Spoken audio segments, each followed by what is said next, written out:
just want it. Can you see myself? Can you see myself? Can you see myself? Mysterious, violent in the extreme, and endlessly inventive. Only one empire has survived for 4,000 years: China.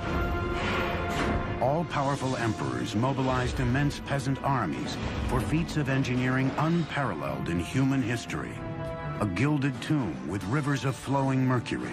It's hard to believe that something like that could be purely the product of human labor. The world's longest canal. A naval fleet mightier than any that had ever put to sea. But none can compare to the monument that would change the face of the earth. The Great Wall of China. This is the biggest project management in history.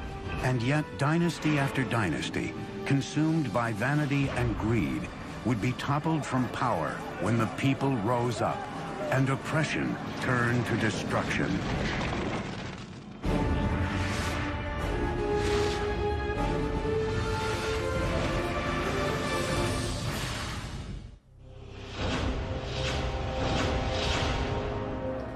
At the dawn of civilization, the Chinese were there, and they are still here. Hello, I'm Peter Weller. When the Egyptians were building their pyramids, the Chinese already had sumptuous palaces for their kings. When Rome was planning its soaring aqueduct that would bathe its citizens and quench their thirst, the Chinese were redirecting an entire river by blowing up a mountain before gunpowder and building a dam that would irrigate thousands and thousands of acres of land and launch a population explosion the world had never seen.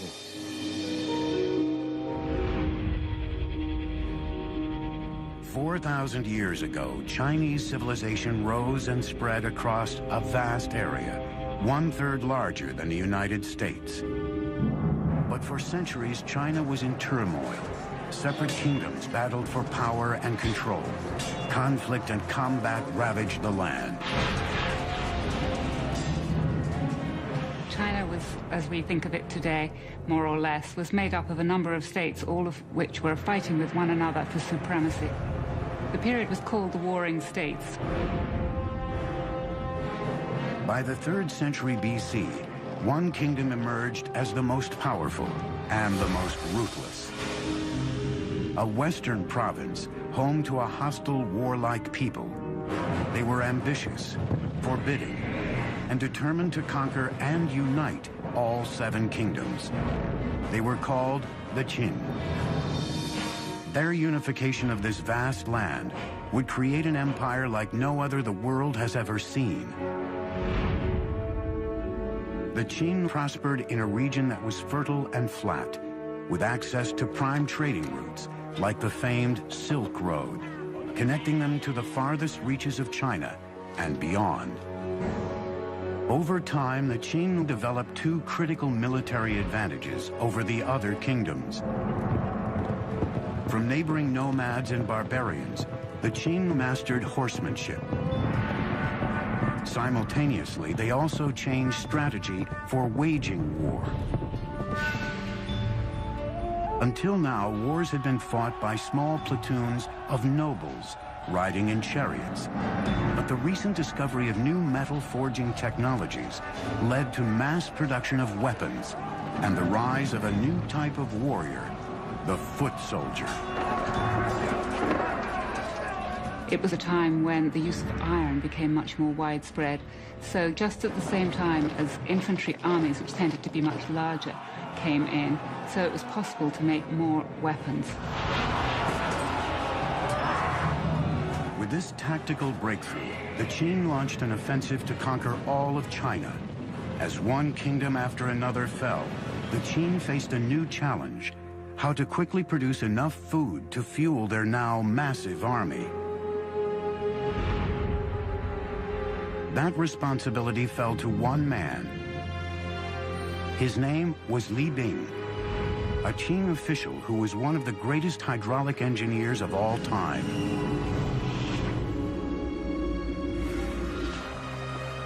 Under his guidance, Chinese builders would construct a masterpiece of engineering.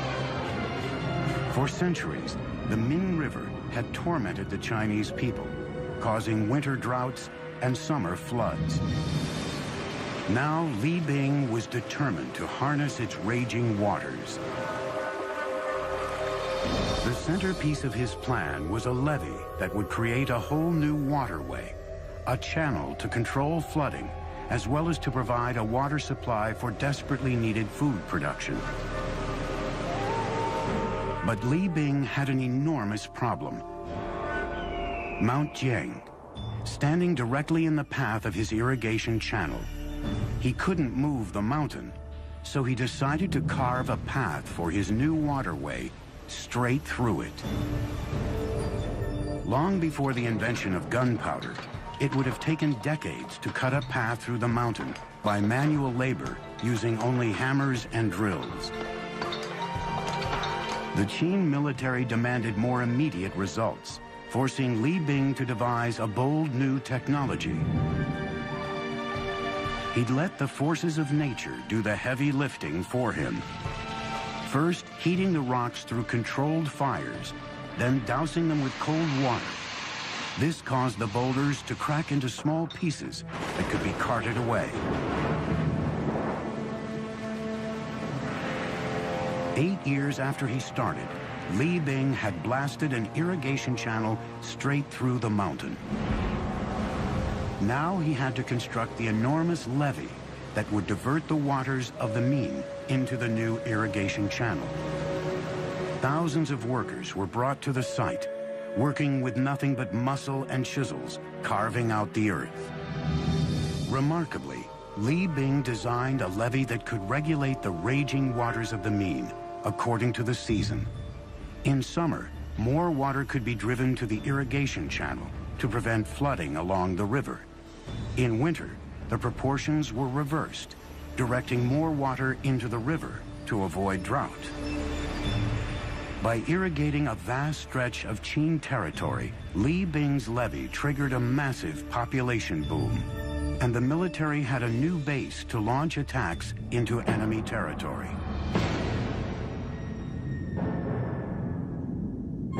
The state of Qing was evolving into a powerhouse. And he used the wealth created by agriculture and the power created by the military to unite all of China. In 247 BC, that job was left to the Qing's new emperor, a 13-year-old named Ying Zhang. The young ruler assumed the throne with his mother acting as queen dowager. But Ying Zhang came to power in a palace teeming with enemies, already plotting his demise. Knives were being sharpened.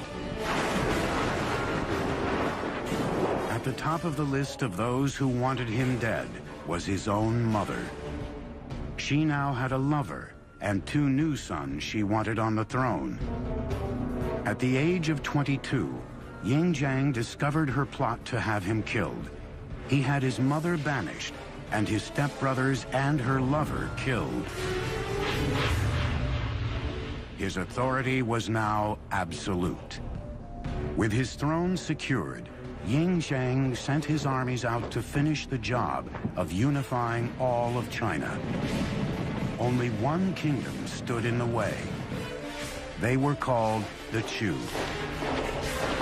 In 238 BC, the Qing launched an epic all-out war on the Chu in a conflict that raged doggedly on for 15 years. Finally, in 223 BC, they too raised the banner of surrender. The last great obstacle to the Qing conquest of China had been crushed. The Qin supremacy over the Chu is they were able to organize their armies in a much more efficient way than had been done before. The Qing dream of empire was complete. China was unified and at peace. Now a true emperor, Ying Zhang needed a royal name. He would come to be known throughout China and around the world simply as Shi Huangdi, the first emperor. Shi Huangdi proclaimed his dynasty would last 10,000 generations. It was during his reign that China embarked on perhaps the most spectacular construction project of all time, a wall, unlike any the world had ever seen. But the Qing would pay a heavy price for their emperor's grand ambitions, in the wrath of ruthless leaders and the blood of its own people. The Chinese invented deep drilling in the 1st century BC and were able to drill boreholes up to 4,800 feet deep. 220 BC, China's first emperor, the triumphant Shi Huangdi, sets off to survey his new empire. For the first time ever, China was unified and secure, and he intended to keep it that way, with the most ambitious engineering project ever conceived, the Great Wall of China. Well, the Great Wall was a linking up of walls that had existed previously. A number of states in the north of China had built walls partly to defend against one another, but more importantly, to defend their northern frontier. It remains to this day unsurpassed by modern engineering, a single impregnable barrier to seal the vast Chinese empire from the outside world, along a border that stretches for thousands of miles. This is Chongcheng. In Mandarin, it means long wall. And believe me, covering more turf than the continental United States is wide, and including all of its spurs that go off into no place, it's 6,000 miles. And man, that's long. Shi Huangdi, China's first emperor, started building it 2,000 years ago. It was worked on right up until the 17th century. But the original wall didn't look like this. It was kind of a mud brick affair, but it presented an interesting engineering challenge nonetheless, because it had to go all the way from the sea in the east to the Gobi Desert in the west, just to keep the northern nomads like the Mongols out and the Chinese people in. If it took the audacity of emperors to dream great, it took the relentless drive of the Chinese labor force to build great, but not without a price. Their capacity to endure hardship was unimaginable. Men, women, and children worked with their hands on this wall, and if you complained or tried to run away, you were killed. Disease was constant, injury was commonplace. Dressed only in rags, these people suffered bitter cold, bitter hunger, bitter exhaustion. Records say that at the height of production on this wall, close to 1/5 of China's entire labor force, 1 million people were working here, and 1/4 of those people died. And if you died here, usually you were buried here, in the wall, giving rise to its other nickname among some, the Long Graveyard. Millions of arms and legs and backs were broken to build the wall. There is very moving poetry, mostly written by wives and mothers, about young boys going off and working on the Great Wall Project, not having food, dying in the cold winters, and never returning home. But brute force would not be enough. Different regions had vastly different terrain and varying construction materials on hand. Wherever possible, engineers added to existing walls, but most of it was built from scratch. They devised a brilliant system utilizing one material they had in abundance. The tamped earth method is what in Chinese is called a hang tool. What this means is that you build a wooden frame to enclose the wall, and you start low with, say, 2 boards parallel, and then you pour some gravel and some sticks and some clay, and then you use the end of a log to beat it and pound it until it's very, very compact. And then you put another layer in, and you keep doing that, and then you put other boards on the outside to hold it in place, and you keep going up and keep going up until you reach the height that you want. When it was dry, the frame was removed, leaving just a solid slab of tamped earth, strengthened by the willow reeds, like the steel rebar that reinforces modern concrete. The southern side, facing China, was defended by a simple parapet, while the northern side, facing the barbarians, was crenellated.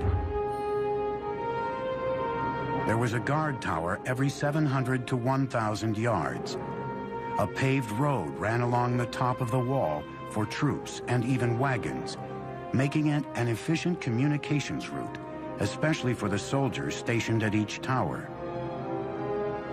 But as a work of military engineering, the wall was only partially successful.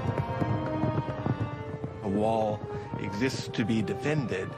But in the long run, the wall was not very defensible. Nomads could break through it or go around it, bribe their way through it. But the Great Wall was not only designed to keep barbarians out, it was also a symbolic dividing line, locking the Chinese in.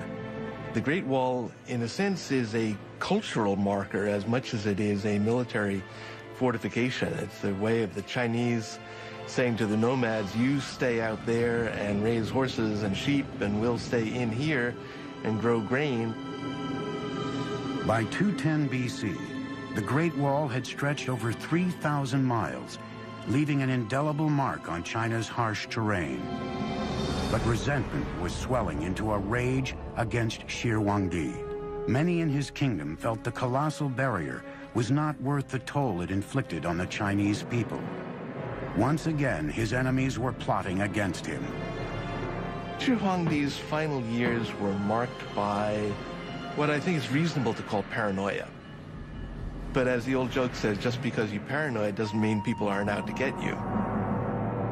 At least 3 assassination plots came very close to succeeding. Shi Huangdi struck back by turning China into a virtual prison for its people. He ordered all historical records of his ruthless regime destroyed. Punishment for anyone who didn't comply was forced labor or even death. Some 400 people were buried alive as a lesson to those who spoke out against the regime. When the emperor's eldest son objected, even he was banished. Shi Huangdi's brilliant vision had transformed China into a great empire, but he paid the price with a descent into madness. He would now turn his obsessions and his army of forced labor to another stunning feat of construction begun years earlier. A monument to his own fear and death. In the 1040s, movable type printing was invented in China, a huge development in the history of printing.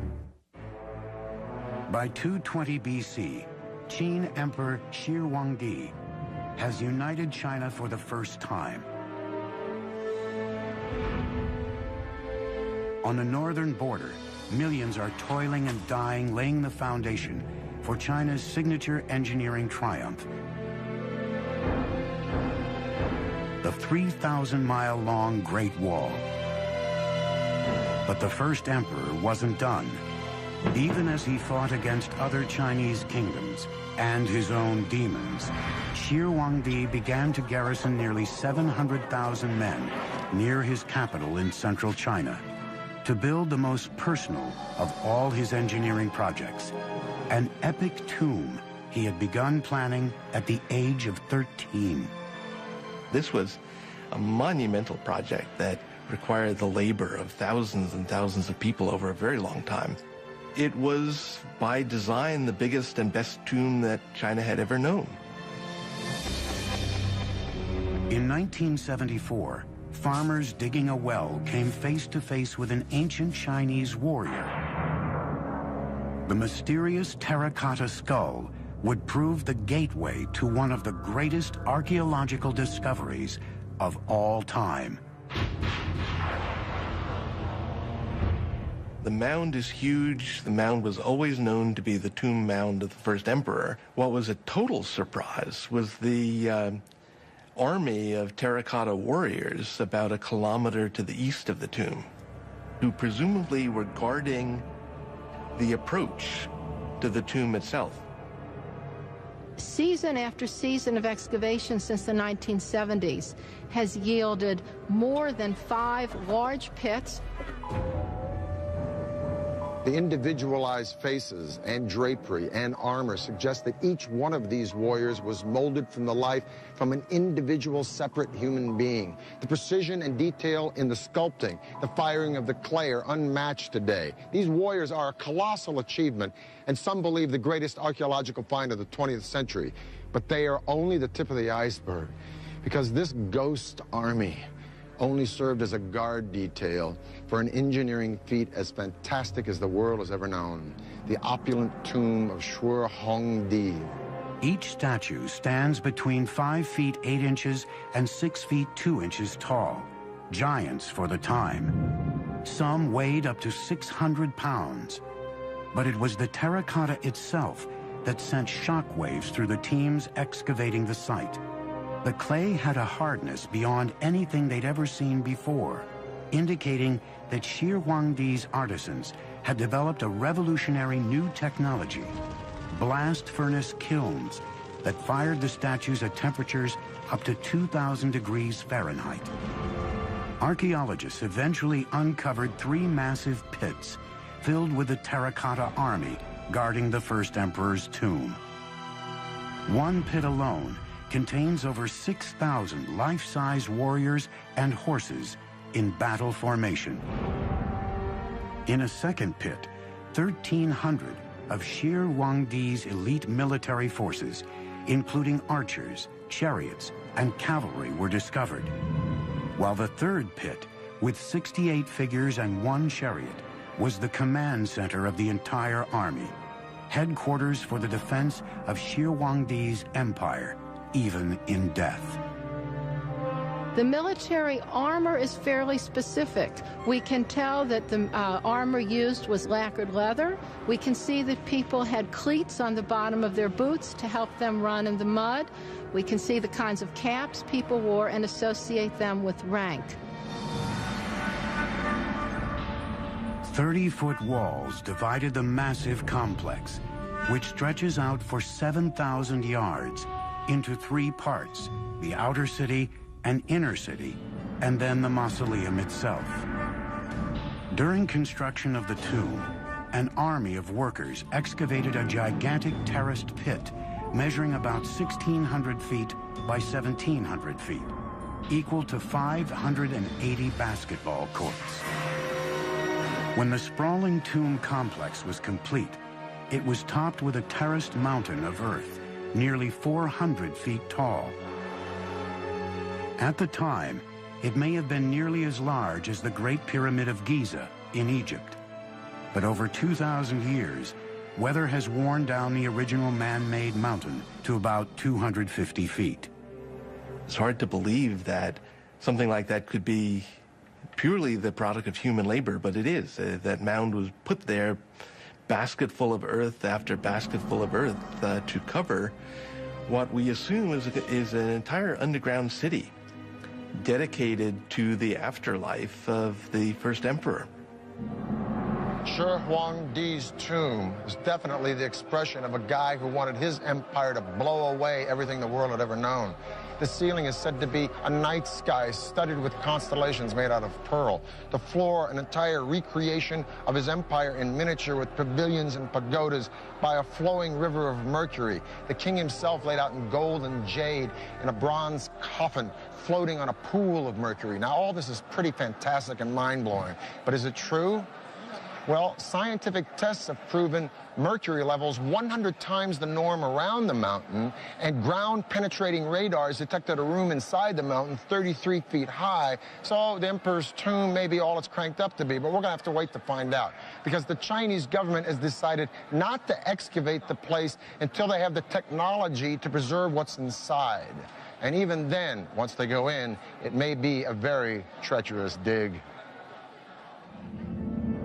There were corridors and trapdoors and booby traps that were designed to prevent tomb robbing. Now, we assume that those are no longer operable after a couple thousand years, but I'm sure whoever goes into that tomb first is going to step carefully. Shir Huangdi had boasted the Qin dynasty would last 10,000 generations, but just 3 years after his mysterious death, the vast empire collapsed. The first emperor paid a steep price for his epic engineering projects. The Great Wall and magnificent tomb bankrupted the country and ultimately broke the backs of China's peasants. Pushed to their limits, the people revolted, and China was plunged into chaos. Shir Huangdi is said to have died from ingesting mercury, which he believed to be an elixir of immortality. Shir Huangdi the first emperor of a united China, is dead. Few mourn. Many have eagerly anticipated an end to the hated and ruthless Qin dynasty. A vicious power struggle ensued for control of the empire. In a word, it was chaotic. Very quickly, after the death of Qin Shi Huangdi, things fell into civil war with various people vying for power. 206 BC, a new ruler comes to power determined to bring stability to China. His name was Liu Bang, a former soldier and cunning politician who knew how to win the hearts and minds of the people. Over the next 4 years, Liu Bang consolidated his rule and rallied the people behind him. Peace and stability returned to the empire. By the time he died in 195 BC, he had launched a dynasty that would thrive for nearly 4 centuries, the Han. The Han embarked on a wall-building campaign even more massive than Shi Huangdi's. They extended the Great Wall much further to the west than it had been, and set up a set of garrisons and a series of watchtowers that guarded the trade routes out into Central Asia for hundreds of miles to the northwest of the capital. The Han built their fortresses at closer intervals than earlier dynasties, every 1 to 3 miles. In areas of heavy enemy activity, that could increase to only 500 yards apart. Han soldiers had 3 critical missions along the wall: defend against invasion, gather military intelligence on enemy activity, and keep the vital beacon towers maintained and supplied with beacon fire fuels.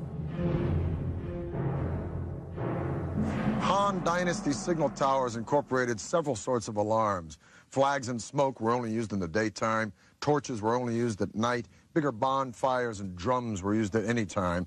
And complex codes were devised for these signals. And just like today, modern codes, they were all classified as top secret and unknown to the public. From around 200 BC to 200 AD, just about the time that Rome was dissolving as a republic, only to be reborn as an empire that would gobble up and transform the Western world, China was an empire that was consuming and transforming the East. During the Han Dynasty, the population of China grew to 50 million people. The empire went as far south as Vietnam, as far west as Afghanistan. It was massive. But after 400 years, just like Rome, internal disintegration started to overshadow military success, and in 184 AD, a peasant rebellion brought the Han Dynasty to a screeching halt. And once again, China was on the verge of chaos. For 3 centuries, warfare, treachery, and death were the rule in China. And once again, it took a ruthless hand to put an end to the time of turmoil. In the 6th century, a northern people, the Sui, declared war on the chaos, conquering one part of the empire after another, until China was united again, for the first time since the Han Dynasty fell 3 centuries earlier. The Emperor Yangdi would build the Sui Empire on the foundation of nearly 1,000 years of dynasties that came before. Unlike previous emperors who had concentrated on fortifying China against the outside world, Yangdi would channel his energies inward and strengthen his empire within its borders. China is vast, and its waterways provided the most efficient means of transportation over such great distances. 2 major rivers traverse the country east to west, the Yangtze in the south and the Yellow River in the north, but they are 1,000 miles apart. China was a house divided. Yangdi decided to do something about that. He aimed to link northern and southern China by a gigantic central artery, a grand canal, a kind of hydraulic highway for merchants, soldiers, and citizens. very common to China in terms of constructing any large infrastructure project. You know, they would look at existing waterways and try to find area where they could connect and link the entire canal. They want to take advantage of the natural geography. This gigantic construction project would take more than 1 million man-days of work, most of it digging. Living and working conditions were horrendous, harsh and primitive. Tens of thousands died of starvation, fatigue, and illness. Many were simply beaten to death by overseers.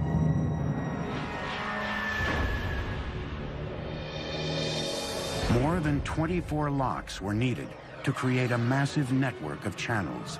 But every time you encounter a natural body of water, you need a lock to make a barrier between the canal and the lake or the river.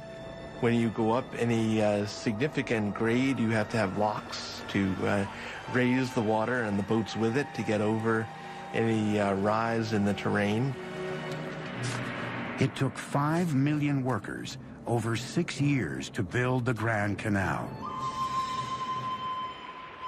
When it was built, it stretched 1,200 miles, and it was the longest and most ambitious canal project that had ever been enacted on the Earth up to that time.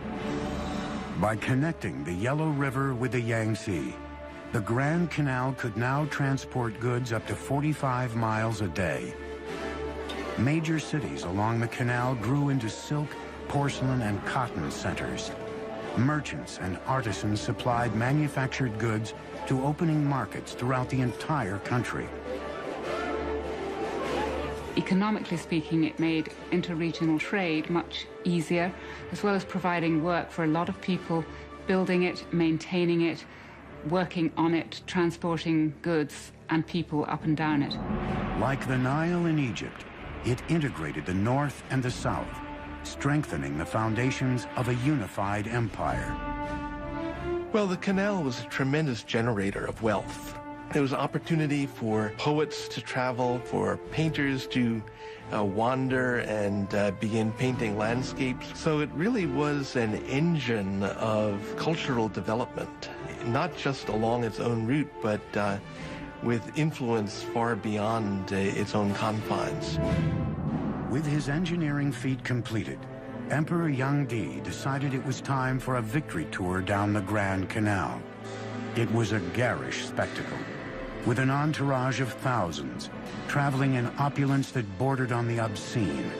Well, the emperor had beautifully appointed luxurious imperial barges that could take him down the Grand Canal. So he would spend as much as half of every year enjoying himself in the sunny south. The emperor redefined luxury, demanding exquisite foods and exorbitant tribute from every county and town along the canal. When large amounts of leftover delicacies were dumped overboard, the destitute who built the canal watched from the shore in despair. But once again, a Chinese emperor underestimated the power of the people. His voyages of conspicuous consumption fueled a mounting sense of rage against his decadent regime. In 618 AD, the people rebelled in a series of peasant uprisings throughout the country. Once again, chaos consumed China and soon reached the palace itself. Emperor Yangdi was killed by his own generals, and the Sui dynasty came to an abrupt end. But with the empire united again, the stage was now set for China's golden age. And for the first time, China's engineers would extend the empire's reach around the globe. From the 4th century BC on, the Chinese used blast furnaces to cast iron, nearly 1,800 years before its widespread use in Europe. 6 centuries ago, an astonishing armada of Chinese ships crossed the China Sea before venturing west to Ceylon, Arabia, and East Africa. It was a fleet unlike any that had ever put to sea. Giant 9-masted junks, escorted by dozens of supply ships, patrol boats, and transports for cavalry horses, Crew totaled more than 27,000 sailors and soldiers. This was the famed armada of the powerful Ming Dynasty, a herald to the world that after a century of Mongol domination, China was returned to its rightful rulers. At its helm was an unlikely admiral, a commoner from the outlying Yunnan province, who rose to become one of the most powerful figures of the Ming Dynasty. His name was Zheng He. Zheng He was 11 when his hometown was conquered by the Ming. He was plucked from his family, brought to court as a gift for the emperor's son, and castrated. Eunuchs appear often in Chinese history, and the reason that they gained power was because they had much greater access to the emperor and to imperial women because they didn't pose a threat. Zheng He soon rose through the ranks to become the chief lieutenant to the emperor himself. Together, they sketched out a bold plan for conquest of the seas. Zheng He was named to lead an extraordinary fleet of ships. It was an engineering challenge unlike anything a Chinese dynasty had ever attempted. He was somebody who definitely wanted to create a personal stamp on the world. He ordered 337 ocean-going ships. An additional 188 flat-bottom transports were converted for ocean travel. Just to get the building materials together, get the craftsmen, get the designers and all the rest, and then, say, put together a fleet of 300 ships is remarkable. I mean, the British fleet in the time of Napoleon, it had really an upper limit of about 100 ships of the line, men of war. An army of 30,000 carpenters, sailmakers, and sailwrights worked and lived at the shipyards, working day and night on Zheng He's magnificent fleet. At the center of the enormous shipyard, 7 1,500-foot dry docks were separated from the Yangtze River by 25-foot-high dams. Once the ships were complete, the dams were opened, flooding the dry docks. The flagship of the fleet was a spectacular 9-masted vessel measuring 440 feet, nearly 1.5 times the length of a football field, making it the largest wooden ship ever built. Designed for stability, it had a flat bottom filled with heavy ballasts of stones and an innovative exterior rudder post that could be raised to reduce the ship's draft in shallow waters. Watertight bulwark compartments, inspired by the partition shape of bamboo stalks, stored drinking water and supplies, and kept the ship afloat if the hull was breached. The second deck had living quarters for the crew. The kitchen, mess hall, and operations were on the third, while the fourth deck was used as a high fighting platform. Fully rigged, the flagships had 9 staggered masts and 12 square sails of red silk soaring skyward. Other ships were armed with as many as 24 bronze cannons, capable of firing up to 900 feet. Their bows and sterns had reinforced high profiles for ramming smaller boats. Some ships carried horses or transported troops. Others were freshwater tankers, packed with provisions for up to 28,000 men. We're talking about a really, really big fleet. It had as many soldiers and sailors on it as the Spanish Armada of 1588. It had about twice as many ships. In 1405, the eunuch commander Zheng He set sail for the world. Zheng He was not an explorer. What Zheng He was doing was what we would call in modern terminology power projection. During his 28-year naval career, Admiral Zheng He visited 37 countries, traveled around the tip of Africa into the Atlantic Ocean, and commanded a single fleet whose numbers surpassed the fleets of all Europe combined. Zheng He's voyages established China as a superpower on the world's oceans. But in 1433, China's age of exploration came to a crashing halt. Zheng He suddenly died during a stopover in India, and the fleet was recalled to China. A new emperor was on the throne. In one stunning command, he would change the course of Chinese history. Despite China's total domination as a naval power, Zheng He's magnificent fleet was to be burned to the ground. It would be one of the great turning points in Chinese history. China was poised to seize control of the seas and colonize the world years before the Portuguese, Spanish, Dutch, and British. Under the new emperor, all ocean-going vessels were destroyed. Even records of Zheng He's expeditions were torched. China's age of exploration was over. The open door slammed shut. The ships were gone, and the promise of international power and conquest was dead. The reason for the emperor's decision remains a mystery to this day. 1449, 16 years after the empire turned inward again, China's age-old enemy returned. Mongol forces mounted a massive attack. Like great dynasties before them, the Ming returned to the wall for protection. The result would be the most monumental feat of the entire Chinese Empire. A complex re-engineering of the Great Wall into the colossal structure we know today. Earlier walls had been primarily made of stamped earth. The Ming walls were faced with brick and stone. They were much more solid, and those are the ones that we can still see parts of today. A crude mortar of sticky rice and burnt lime created a seal between bricks that rivaled modern cement in strength. Construction of military fortifications on the Great Wall reached its peak under the Ming. Double walls were added in military zones, along with strongholds, passes, and other reinforcements. Watchtowers of various shapes and sizes served as shelters or simply as signal stations along the wall. Shelter towers were built large enough to store food and arms and serve as the living quarters for soldiers.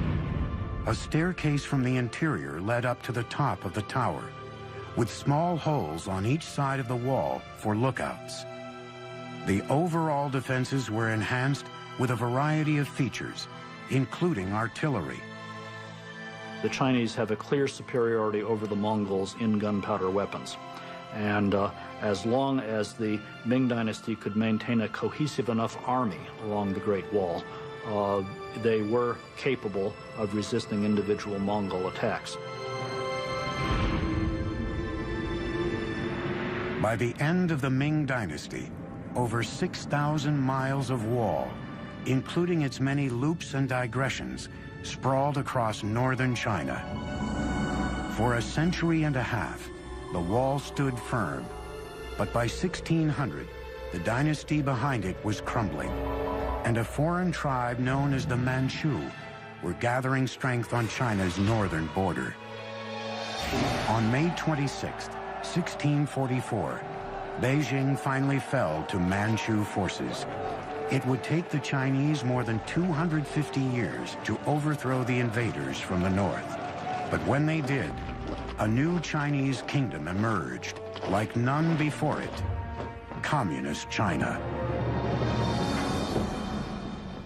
Nothing symbolizes the enduring power and imagination of the Chinese more than this Great Wall.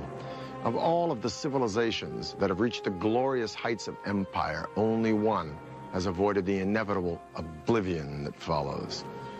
Emperors come and go, but for thousands and thousands of years, from the dedication and vision and resilience and brilliance of these remarkable people, they have pushed their civilization to triumph again and again and again, where others have simply morphed or dissolved or just faded away.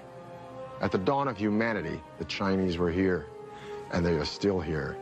And greed would be toppled from power when the people rose up and oppression turned to destruction.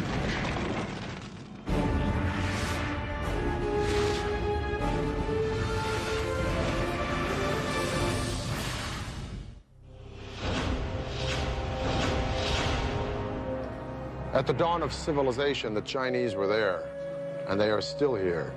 Hello, I'm Peter Weller. When the Egyptians were building their pyramids, the Chinese already had sumptuous palaces for their kings.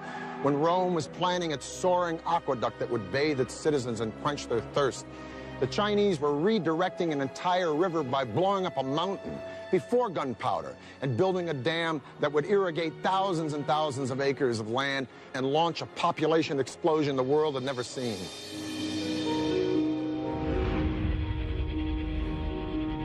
For 4,000 years, I just wanna. Can you see myself? Can you see myself? Can you see myself? mysterious, violent in the extreme, and endlessly inventive. Only one empire has survived for 4,000 years: China. All-powerful emperors mobilized immense peasant armies for feats of engineering unparalleled in human history. A gilded tomb with rivers of flowing mercury. It's hard to believe that something like that could be purely the product of human labor. The world's longest canal. A naval fleet mightier than any that had ever put to sea. But none can compare to the monument that would change the face of the earth. The Great Wall of China. This is the biggest project management in history. And yet, dynasty after dynasty, consumed by vanity. It was a time when the use of iron became much more widespread. So just at the same time as infantry armies, which tended to be much larger, came in, so it was possible to make more weapons.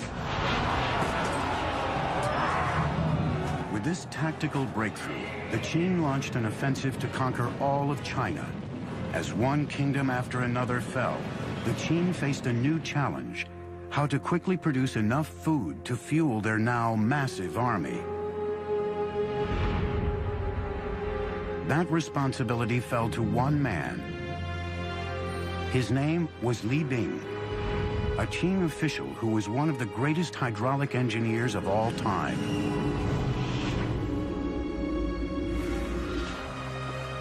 Under his guidance, Chinese builders would construct a masterpiece of engineering and would create an empire like no other the world has ever seen.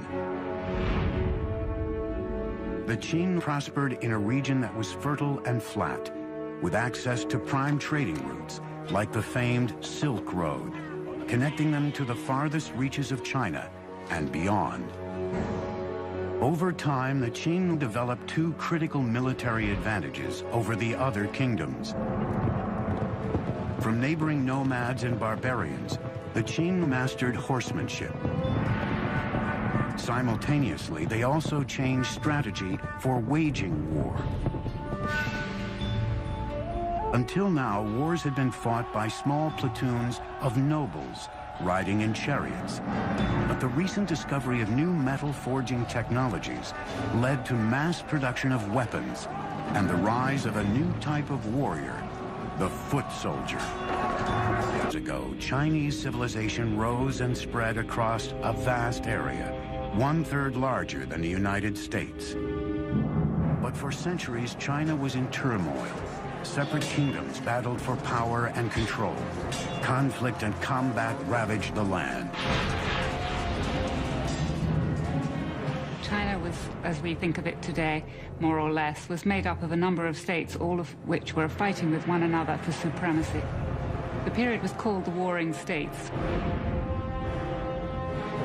By the 3rd century BC, one kingdom emerged as the most powerful and the most ruthless.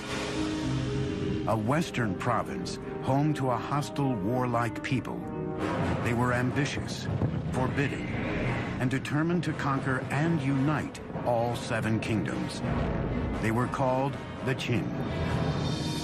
Their unification of this vast land